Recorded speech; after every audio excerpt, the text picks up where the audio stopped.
Hi guys, guess where I'm at? I am underneath the Genesis. So I'm gonna give you a how-to, sort of, yeah, pretty much, on something that is a maintenance item. And for my year of Genesis, which is 13, the biggest pain in the ass, hard to find part ever, unless you try to find a used one. So the part I'm talking about is, so this is the biggest pain in the ass part right here. So this is a, well, a few people call it a drive shaft coupler. Some people call it a flex disc. So pretty much from the factory or from the dealership, in order for me to replace this, and I'll show you this disc once it's off the car, they want you to buy the entire drive shaft with couplers on it. All they need is a coupler. So, and for 1,200 Canadian, I think it's a little ridiculous for something you gotta maintain, like brakes or clutch or stuff like that. Clutch I understand because it's that, but this should be a separate part on its own.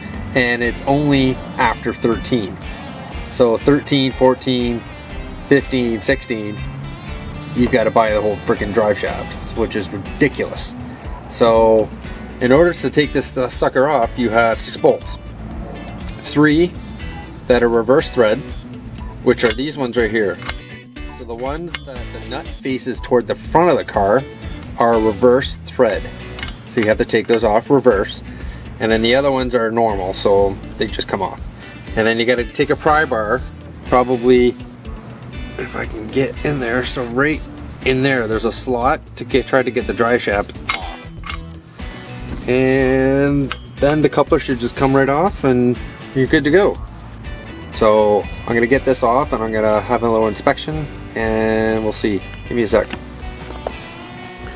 Okay, so this is the part in question. It's a rubber flex disc thing. It goes on the end of both ends of the drive shaft. A lot of companies are using this just to reduce the vibration, especially on a 2 or a 1 or 2 piece drive shaft. So this is the problem. You can see the crack. You can see that crack there. There's a crack around that one. Those 2 cracks. A crack around this one. So this has to be changed. Now Hyundai, like I said, decided to not have these being sold individually. Lovely, just lovely. So now I gotta measure this. So I gotta measure the distance in between the bolts, the size of the bolts, and the thickness to get an aftermarket part that'll fit that. So I don't have to pay $1,200 Canadian for a maintenance part. That should be 60 bucks. Our next part of this video will be me hopefully installing the new one. So stay tuned for that.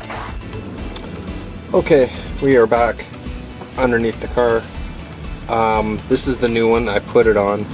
I put it on just because I'm not gonna film it, especially at this awkward angle underneath jacks, and if this was on a lift, it'd be a totally different scenario.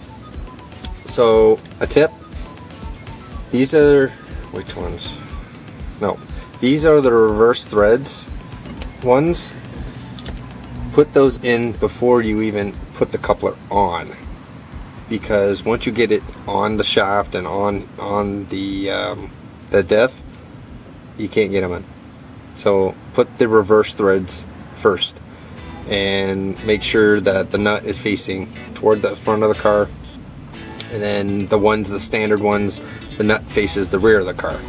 That way it counteracts itself and everything else.